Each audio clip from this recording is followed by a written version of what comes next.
So good evening. Good evening to everyone who's watching us today, and wishing each and every one of you a very, very happy Indian Air Force Day. You know, it's a moment of pride, and honestly, for me, it's a moment of honor that I am with Wing Commander V.V Shrotriya today, and he's retired, and he was fondly called Shro in his flying days. You know, Wing Commander V.V Shrotriya has had a glittering career of over 22 years. And during his career, he's flown many sorties, and he was part of the 1965 and the 1971 war. He's a war veteran, and he's also an alumni of the prestigious NDA. Along with that, he's also a graduate in law. What a lovely combination, understanding the law and then fighting for the law, fighting for the motherland, and making us proud, making us safe, and making us feel so comfortable at home that we can sleep easily at home. He's now the chairman and founder of Show Systems, who provide IT solutions and services. He founded this company with his savings from his retirement funds. Imagine, transitioning from a journey where he fought for the country, retired, and he says, now I'm going to become an entrepreneur. A person who's been in service all this time, and over the last 31 years, I can personally vouch that Show System is one of the best IT solution companies in the country, and HP recognizes it. And under his leadership and the leadership of Anirudh and Vasu, they have grown leaps and bounds, and it's just amazing what all you do. So it's fantastic to hear your story. I personally believe, and correct me if I'm wrong, sir, I think the time that you spent in the Air Force is one of the reasons that you were able to bring such great strategy, discipline to a company, that even in the time that the company was growing and where it's doing so well, there's that humility, there is that thing of staying grounded. And even after winning so many awards, that discipline always sits there. So, ladies and gentlemen, boys and girls, please welcome Wing Commander V.V Shrotriya with us. So thank you very much for being with us. It's lovely to have you here. Yeah. Sir, one of the first things that is there is our first days, like when a child goes to his school the first time. Similarly, when you first went into the NDA, could you recall those days? How did it feel? Yeah, thank you, Nasib, for nice words you spoke for me. And I send my greetings to you, your staff, and the students, and other people who are watching us today on the occasion of this 89th Air Force Day. And it is my great privilege to be with you all, describing some of my experiences in Air Force and now out of Air Force also. In the first days of my service could be and would be when I joined NDA. And I was a raw person from a middle class family in Sangli. And I traveled to NDA and got down at a Kirki station and got into a military truck and drove us to NDA. Wow. The first experiences were not that pleasant because NDA has got a tradition wherein the first termers, as we were recalled, are given front rows as soon as they are seen by any senior. So the front rows running and jumping, that was the welcome that we got the first days of service. So, sir, you said you kind of come from a humble background in Sangli. What made you want to join the NDA? What made you join the Air Force? I walked my house to school. And in the en route, many times I did look up and looked at the aircraft which are on top. So from early days of from 6th to 7th standard, I've been telling my friends and my family, I'm going to be a pilot, I want to be a pilot, and I will be a pilot. That's what my dream. And I always ensured that I stayed on that course. In my case, my father was a major doctor in the Indian Army during the Second World War as a doctor, and then my brother also joined Air Force as a technical officer. Wow. So these two people ensured that I stayed as my course for Air Force in any case. I know Ani very well, your son Anirudh, I know him very well. He's a dear friend, more like family than a friend. But this is the first time that I got to know that even your dad was in the army, and that your brother was in the Air Force. I never knew that. So something new for me to learn today. So I'm glad to hear. We are into education. We've got preschools, we've got the Lexicon schools, which are K-12 schools. We've got the Lexicon Management Institute of Leadership and Excellence, which is into postgrad, and we've got MBA there. Next year, we'll be launching the Lexicon Institute of Hotel Management.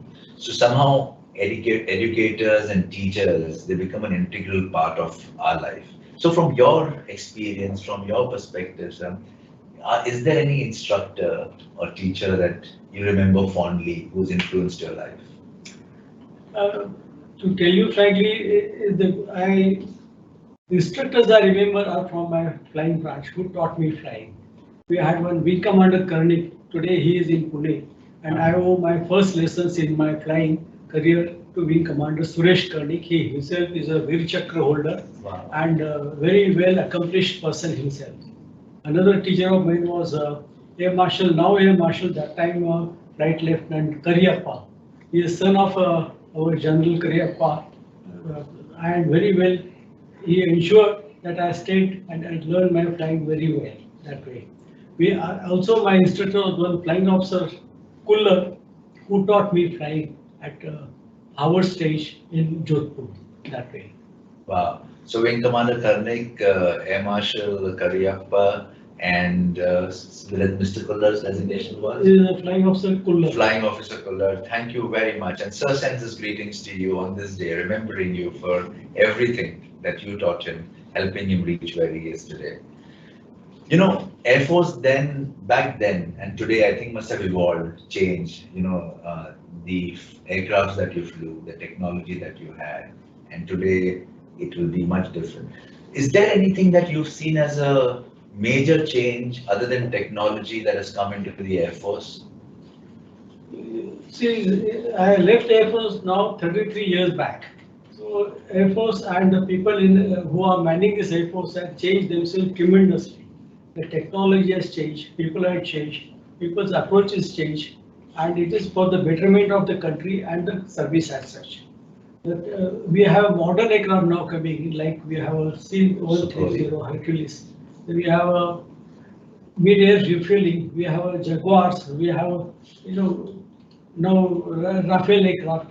So all these technology-oriented aircraft, which are now controlled by various automated equipment. So the pilot's requirements are, he has to be also alert, very modern-oriented, technology-oriented. That way, changes are very positive and demanding on pilots in any case. Air Force philosophy has changed, wherein you find that now Air Force is quite people-oriented. They do look after the people who are joining Air Force. They are they get a better salaries, they get a better services, medical care. Now, all the three services have schemes for their people to have a housing. And you can start your housing dreams right from the stage as soon as you join the defense forces. And by the time you are out of service, your house is ready and you just move in, which wasn't so way back when I retired that way. No, I think, it's amazing how our armed forces are, and every time that I meet somebody who's there from the armed forces, or even if I meet a child of a veteran or somebody who's serving, I fold my hands and tell them, thank you so much, because it is because of you that we are able to sleep so peacefully. It's because of you that we are able to do so much things. You sacrifice, your time with family, you sacrifice your time with friends to serve the nation. And to everybody out there who's with our forces, who's with the Army, with the Navy, and with the Air Force, God bless you, and God bless you with health and happiness always, and to your families, because you are the reason why the country at large is so happy and sleeps so well. So, when you sit in a car and you see, I'm going to drive ahead, you say a small prayer and you start the car. I'm sure you must be doing something similar when you're about to fly your aircraft. But along with that, you're going for a mission. You're going to fight an enemy. What is it that you tell yourself? What did you tell yourself when you were flying off of the 1971 war? You rightly said that many people do follow this of saying their prayers and entering in the aircraft, etc. But flying an aircraft has been now a teamwork. Your pilot, your co-pilot, your in bigger aircraft, you have flight engineer, you have signaler, you have a navigator. So your concentration is to talk to them, plan a sortie, and execute it the way it should be done accordingly. So that has ensured that people and aircraft flies as a team. In any case, that's the reason.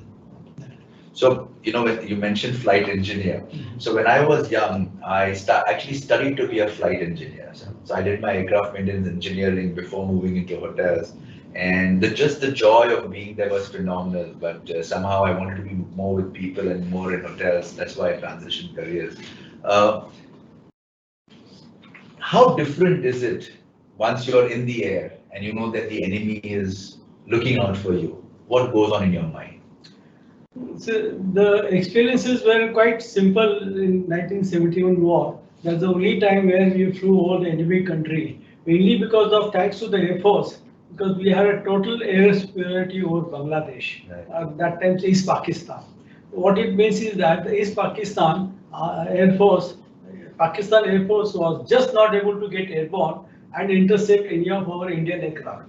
As a result of which, it was a free for all. We all could go from anywhere to anywhere over East Pakistan, and peace of mind was there, no fear at all. Wow. That is this is a credit to the fighter boys of my Air Force that ensured that we had a total air superiority over Bangladesh. Now, this is something that we would have never known that, that we did not even let their aircrafts literally take off and come into a space where our other aircrafts could fly freely and with no risk per se or no tension in their mind. And thank you for sharing this story, sir, because otherwise we would never know this bit. So this was ensured by our Air Force mainly by interdiction sorties. Interdiction means going to the enemy aircraft airfields and putting them out of service. Wow. Or interjecting in such a way, intercepting their aircraft so that they feel scared of our air forces. And we had a CAPS also. CAP means combat air patrols over our airfields, wherein their aircraft could not penetrate and come to our airfields. That's what ensured, especially in eastern sector, we had a total air superiority. By the time war started, that was in 3rd December of 1971, our Air Force had established a total air superiority, which is very rare in any air wars. Wow. So that moment when the surrender happened, and you were standing out there, being part of that ceremony. Can you share the emotions? What did you feel out there? Nasir, it was a fantastic, and I was a privilege to witness that ceremony. That was on 16th of December when we took off from Agartala in helicopters. Those times MI helicopters, and army, many people had turned up, came to Agartala. Some of them came from Calcutta directly to Dhaka. We all flew from at about evening 4 o'clock to going to Dhaka. When we were flying over Dhaka and nearing, we saw the complete town was deserted. Roads were not a single person we could see, no vehicle, nothing. By the time we landed at Dhaka, the Tezgaon airfield, there were military jeeps all waiting for us. We got into the jeeps, and by the time we started moving towards the race course, all roads were all full of local people, and they were cheering us to their throats, and there was a complete sort of a jubilation feeling all over. We approached Tezgaon. At Tezgaon, our people, that is mainly we had a General J. Arora, the Air Marshal H.C. Dewan, and the Rear Admiral Jacob representing Navy, and we had also Krishnan, Admiral Krishnan. They all were given a guard of honor by Pakistani Army. They were presented, and then they sat down for their signing ceremony, wherein document was placed in front of them, which was approved by all the two countries, and it was signed by them. And that you have famous photograph. I don't know you have it. I sent you. Yes, I have that of the signing. Signing actually ceremony. So Correct. that is a famous World War, wherein a 93,000 army, strong army, surrendered meekly to Indian forces, which not happened in such a short time over anywhere in any of the war military history. And I think, we are blessed as a country that, we have such brave warriors out there, day in and day out. And the beauty of it is that, the tribe keeps growing. And one of the things I just love about the Air Force is, their marketing taglines. While it's a lean, mean fighting machine, but, their marketing taglines are so beautiful. Like one of them which I read was, an office with a view. And it is right. It's an aircraft out there which is at 30,000 feet, 40,000 feet, and it's an office with a view. And it's so amazing how those taglines out there. So one of the most things that when you are in the forces, when you are with the enemy opposite you, is a lot of stress. You're fighting for your country. You're worried about your family, you're worried about the people around you, you're worried about the colleagues that are there with you. So how did you then manage your mental health? You see, the total devotion of a Jawan or air warrior or a naval person is sort of patriotic. You are working as a team, and only aim is to get the enemy by his throat. And that ensures that you are fully dedicated and do not feel anything about what is happening behind, back home, etc. Those days were the days where we had no communication at all with our families, except by a letter which came by post, and it took almost 8 to 10 days. Wow. So the question of any talking to your people did not arise at all. In fact, to tell you frankly, my daughter was born on 28th of December, and by the time war was over, but we are again now gone to air maintenance, that is supporting army in Arunachal, and we were on those flights at Kumbhgram. By the time I came to know, it was one evening after about 5 days, one colleague of mine rang up and telling me, Shro, you have got a daughter. That was after 5 days she was born. Because the telegram came to Jorat, that was my base. It was lying on officer's base. And one officer read it, and then we rang me up on a telephone landline, and I came to. That was after 5 days. You can imagine what is happening today and what was happening there. So how was that feeling when you just fought a war? You're now doing this in Arunachal Pradesh. You're there on another task out there, and suddenly you must in your mind know that your baby is due, and you've not heard anything. And then when you got that call saying that Shro, if I may call you that, sir, Shro, you've got a baby girl. How did you feel, sir? No, he did not show. He did not say Shro, you got a girl. He says, Shro, you have become a mother. Oh, I said thank you very much. That was in a later way. Right. But it was a terrific feeling, no doubt, that you keep waiting and waiting, and many a times the mail did not reach us at all. We have a field post offices all over, and they run the mail, soldiers' mail on priority from various places in India. But even in certain places where they are not accessible, it takes many days for the mail to reach. And therefore, you find that today it is a luxury when you find the people, soldiers carrying the mobile, are able to talk to. And in fact, certain places where mobiles are not available, Army has made sure that they have satellite phones on which soldiers are enabled to talk to their families. Correct.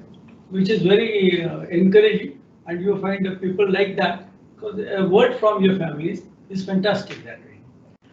But and the fact that they can hear you also, that they know that you are fine, you are happy, you're safe, makes a difference. There's one nice example wherein a soldier was not getting anything, not able to even afford this, bring up his family. So he used to deposit certain money and get a receipt and withdraw it again. So somebody asked me, why you do every time that? I said, every time deposit the money, my wife gets a SMS. Wow, And when amazing. And I have no money here, so I withdraw it again. Correct, and then this way she And knows then that she he's gets fine. SMS. That he's And when fine. she gets SMS, she knows my Johnny is Fine. working. Wow, It's yeah, called nice innovation, Correct. and probably people should know how our soldiers are innovative. true. And Shro Systems is also known for its innovation and has done a lot of innovation. So 31 years back, when you started Shro, what was in your mind when you were thinking of starting Shro? Nazir, to tell you frankly, when I retired, that was on 31st May 1988, both the children were below 12th standard. My daughter Rushali was in 10th standard, Aniruddha, my son, was in 9th standard. And the only thought for me that time was how to survive.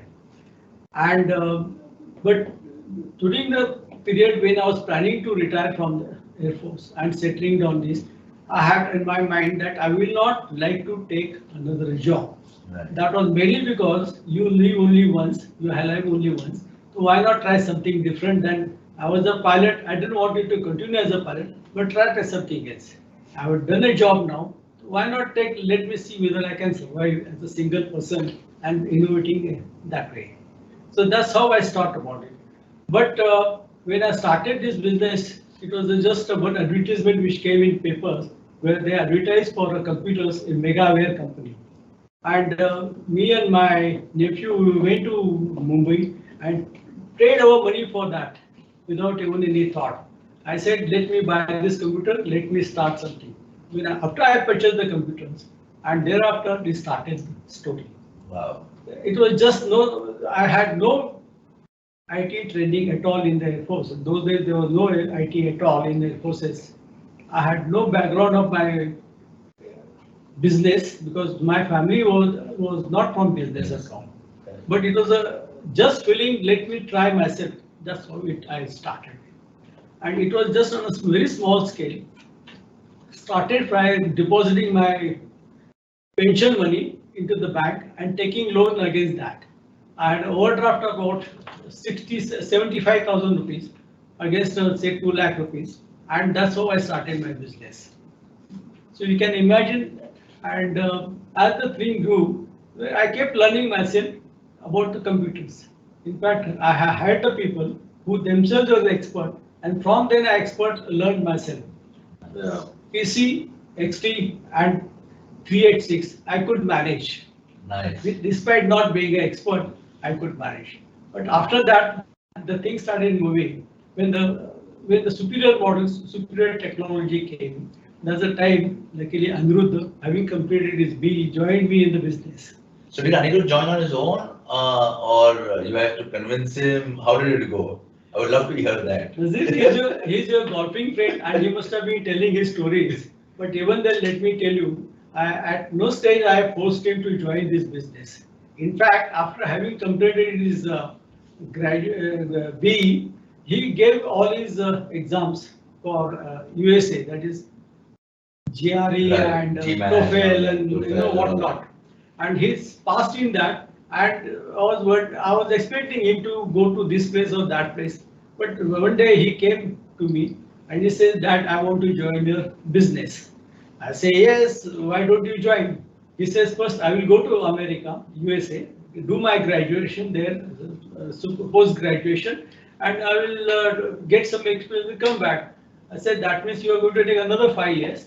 That is a waste of time. Don't bother to come back. Wow. So next day Aniruddha came, Dad, I want to come to office tomorrow. I say, okay, come. That's how we started and joined the business. And today, having learned the job on time, himself being technically qualified, very initiative, very aggressive, he and his wife Vasudha, both of them have taken this business to new heights, which you see today. I think both Vasu and Ani have done phenomenal under your guidance, love and mentorship, to take the company where it is. Yeah. And every time, I think now today again, Anirudh is in Bombay to receive an award, if I'm not mistaken. That's the reason why. Yeah. From what I understand, he said. So Anirudh, if you're watching us, many congratulations. And to everybody who's at Shro Systems, many congratulations from everybody out here on the achievements. So company's achievement also are contributed by my staff. Right. We have today quite a good staff. Some of them are quite at very high level. We have Madhav Pandey, he's a vice president. Then we have Binu Varghese, he also vice president. Then we have Raju Shinde, he's with me for last almost 20 years plus, and he's looking up the stores. And Vipul Balira, he's a finance manager. So all them together make a family, and that's why the show system is growing with leaps and bounds. The other thing that I love about Shro, and I kind of have a chance to know Shro Systems a little well, is because I spent some time with Vasu, Ani, we're great friends, is the work that happens on the HR front, the work that happens looking after the people. There are so many activities that I see that, Vasu is doing out there along with Anirudh for the betterment of the team out there, celebrating small things, be it Water Day or celebrating milestones. I recently saw a post which Vasudha shared where it's about one of the employees completing 3 years. And it's so lovely to see that. So, when people are getting recognized. So is there any similarity that you see in your life as a pilot and then your life as an entrepreneur? Any similarities that were there? And what is the difference that is there? The policy followed by Vasudha and Aniruddha in looking after the staff has certainly very encouraging and has given a lot of impetus to our staff to dedicate themselves to the work. Now, this has got a certain background to the extent that in defense forces I learned about this particular thing, to look after your own people. To give you an example of my defense forces is that when I was Shillong as a unit commander there, I was a local commander, and during this 1984 when Indira Gandhi was murdered, so we at Shillong, I as a station commander took steps to bring in the Sikh air warriors into the campus and look after them so that they don't face anything. Also, after having done this, after about 8 days when the Sunday was coming, the Sikh gentleman came to me as a OC and station commander. They said, every Sunday we have a kirtan in Gurudwara, we have prayers, we have Granth Sahib recitation. So what should we do? So they are a little helpless. So that's the time I requested them, okay, you people, why don't you invite me and my wife to Gurudwara? Are you willing? I said, yes, willing. I said that I told me and my wife will come to there at whatever time you want to start your prayers, and with me or many people I will call, and all of us will join in your prayers. And to which they agreed. So myself and my wife Jayashree went to the Gurudwara. We were given a Soropa ceremonial welcome, taken inside along with about another staff of 20 odd people from all our departments, and we had a joint prayer. Wow. So that way the people were looked after irrespective of their religion, caste, creed, etc. So here also what we do in our company is that the staff is looked after for them. They are given their dues, they are given the salaries on time. They are encouraged to contribute their social work. They have a birthday celebration for them. They have their celebration for their number of years completed, and that way they are looked after. We also have a staff-oriented loan policies by which we give certain advances to the staff, right, so that they don't feel strain of their individual requirements and needs of money. That way they are looked after. The loans given to them are free of any interest, and they are given an easy installment that way. Amazing. That's how we are looking after our staff. And now Vasudha is continuing those policies in much stronger and aggressive way. Various social contests are run, and presently she is running IPL contest, where the staff is given chance to predict winner and accordingly they are getting points, and they are going to find who is going to be the winner among the staff. Right.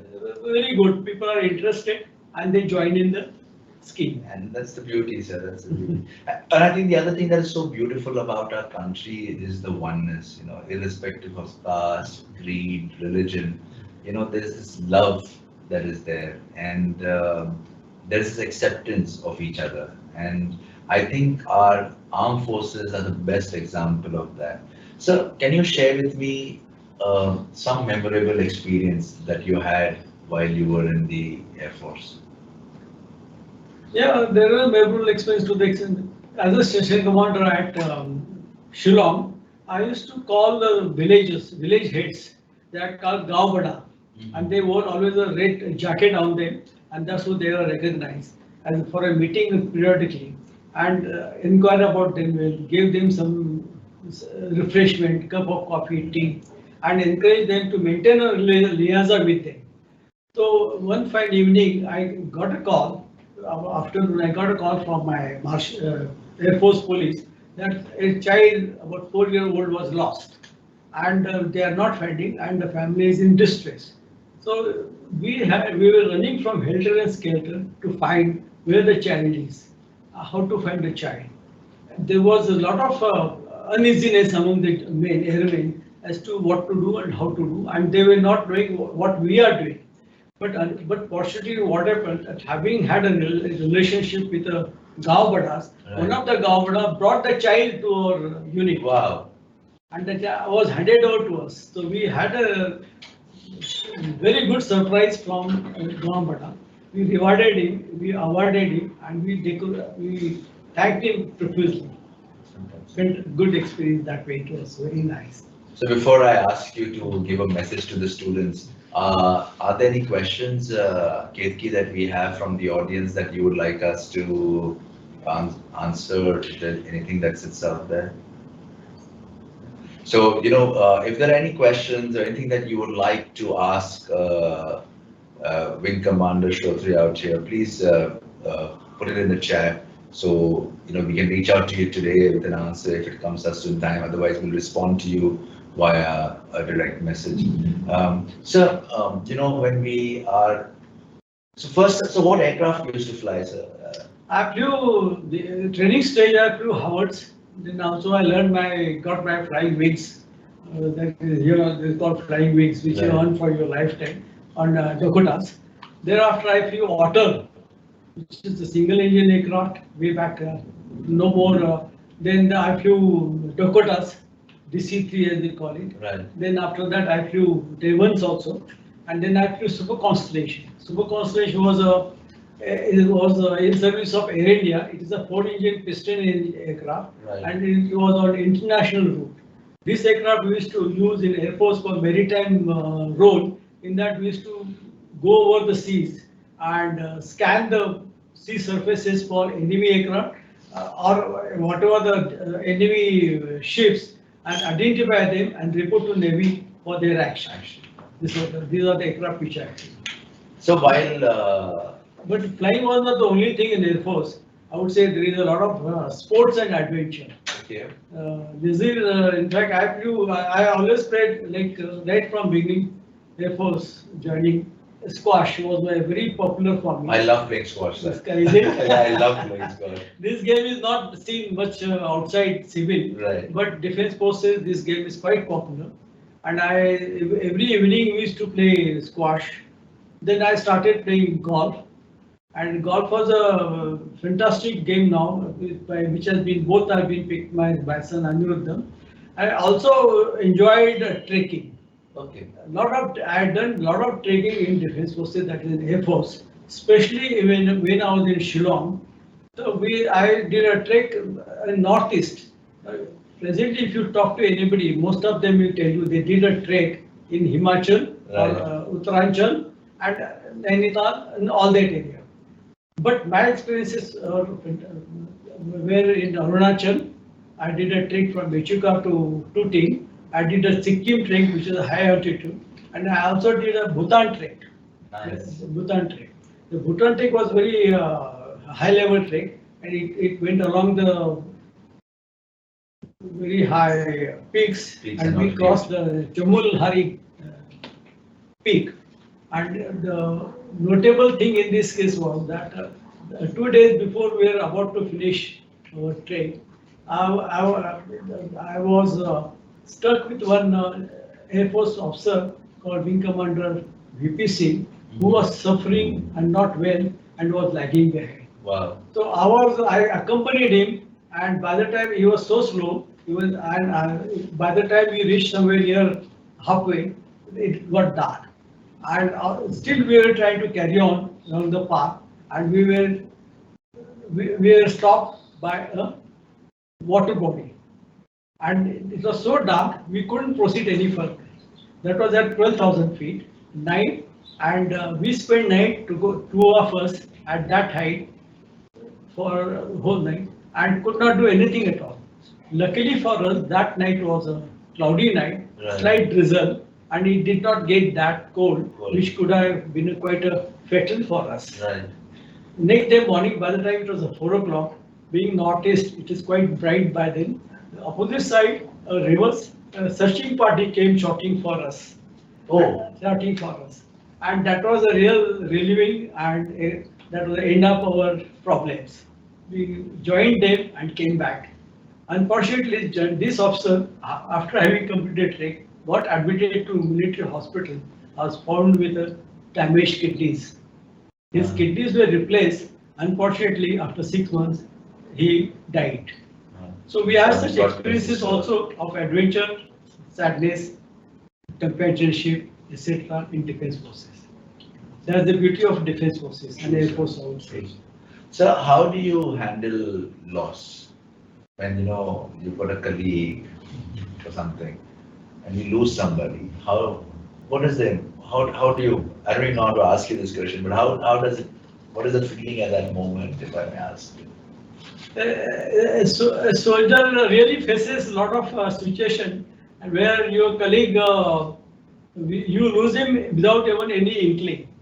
I still remember one of our Swami gentlemen waving me from aircraft before entering and telling me bye bye, I'm going on so and so sati. Right. By the time, however, a couple of hours passed and we got a message that aircraft is lost. Right. That is lost, no contact, and after 2 days the aircraft was found. But this is a part of our business, the profession, and we take it with quite a philosophical loss and carry on with that. But a soldier is made not to lose a person, life himself. He doesn't want to lose his life, but he wants to save and stay alive for the country. To give and the feeling normally is that, especially the other day, my wife makes poems. She made a poem on a soldier and wanted to show the soldier coming back dead. I said that is not the way to show. I said show that your end has to be you kill the soldier of opposite enemy, came back victorious. And luckily today she made a poem which had that happy ending. And that is so good. And since that you mentioned Jayashree ma'am, I think it is, hats off to her also, because, you've got two lovely children. I've not had the pleasure to meet Ushali, but I know Anirudh, I know Vasu, I know your grandchildren, Vian and Dhwani, and they're so beautiful. And I think the credit goes to Jayashree ma'am and you, and building that together, and to her to have that patience, all that while you were away fighting for the country, managing the children and looking after them. So thank you, ma'am. Thank you. And thank you to all the wives out there and all the spouses, because it's not only men who are in the field, it's women out there. So all the partners, all the spouses out there, because it is the family, I think, and it's the family only that is able to keep everybody together. So thank you to all of you there. I want to just tell you one thing about my children had just come back and we all four of us were there, where we are praising my children, were being praised. And so there's a time I said, Jayashree, our children have taken your beauty and beauty is gone. So she says, yes, I agree with you, but luckily he's taken brains from you and you are without brains too. It's lovely to hear that. So is there There are questions? Yeah, please. So what is the best thing that a soldier can see in his eyes? So when a soldier is out there, what is the best thing that a soldier can see from your perspective, sir? What do you mean by see? It's like if you want to see from aircraft, yes, it's a fantastic views. They have a day and night when you go over the sea. But fantastic, you see, we have flown through the cloud for hours together. Right. The only thing I saw from my windshield was the cloud all around. But at night we have flown also and seen the complete town being lit, very nice. That way. Then we have flown over the peaks also, especially in Jammu and Kashmir area, where we used to go from Jammu to Srinagar, and we used to call Pir Panjal and Banihal passes. So we saw the snow-clad peaks all around, and it was a pleasure to see the change of scenery when you come back to maybe my place in Adhampur, that was in Punjab. So the change of scene also very, and that way you find that you have a chance to see land, sea, and water. And just adding on to what Sir said, the beauty and the most precious thing to see is that your country is free, it's powerful, and you can from your heart say, Mera Bharat Mahan, sabse acha, sabse bada, sabse mahan is jahan mein. And I think that's what a soldier does, and a soldier wants to always say that and see that, and there's nothing more that they want to see out there. So another question? Yes, please. When you were at the war, what did you think looking down to the plane? What were your thoughts? So when you were in the war out there, and you could see the ground, what could you see, and what was going in your mind that time? I still remember in my aircraft I was evacuating prisoners of war and patients of enemy, carrying them also and carrying them with me.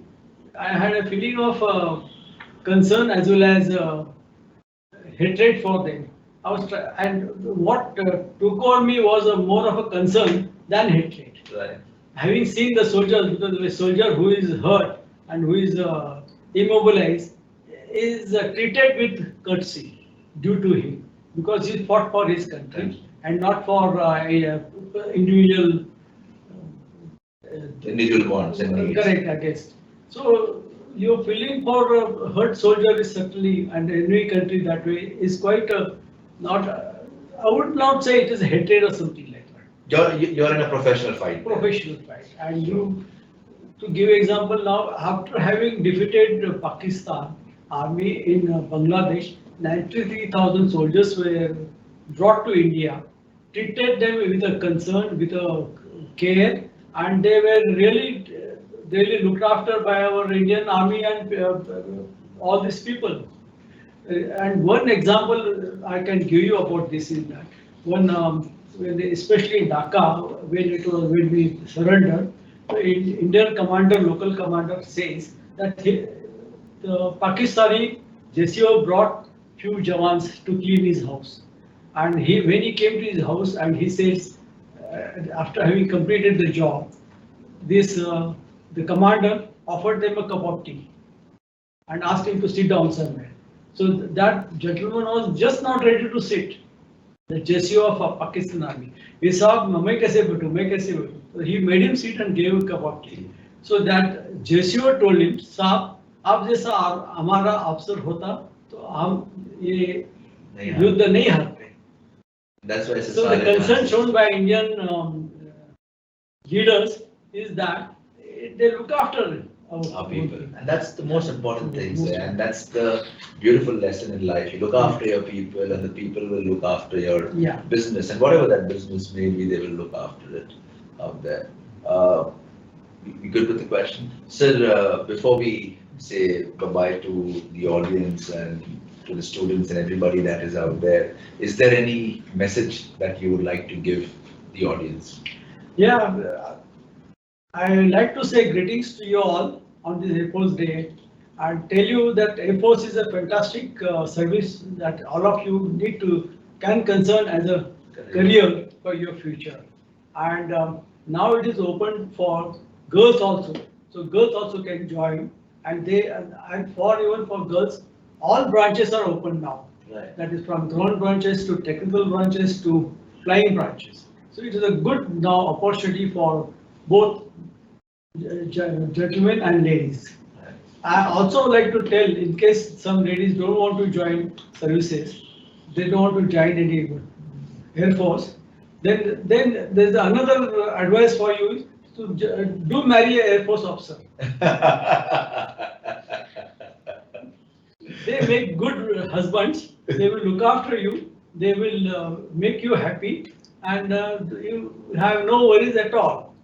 But do not ask my wife because she may not agree. So I was going to just say that I know that Ani will say and Vasu will say that you're a fantastic father to them, but I have to ask Jayashree ma'am if what you're saying is true or not. But thank you, sir, and thank you so much for your time. Yeah. It is both an honor and a pleasure that I've been able to share this frame with you. And thank you for everything that you do. And in the end, I would just like to say, Sare Jahan se acha Hindustan hamara. Thank you so much. Nazir, I got one souvenir for you. Where is that? That's right. Just bring it. Just take out.